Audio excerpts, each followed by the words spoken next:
مکہ سے مدینہ کی طرف ہجرت کے بعد حضرت محمد صلی اللہ علیہ وآلہ وسلم نے پہلی مسجد کہاں تعمیر فرمائی؟ مسجد قباء۔ ایمان کا سب سے پہلا رکن کیا ہے؟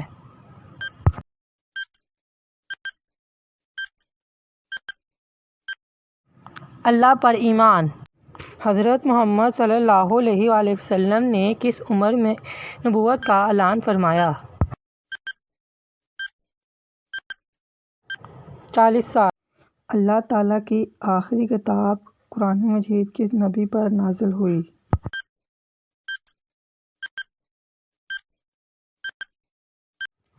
حضرت محمد صلی اللہ علیہ وآلہ وسلم پر۔ مسلمانوں کا پہلا قبلہ کون سا تھا؟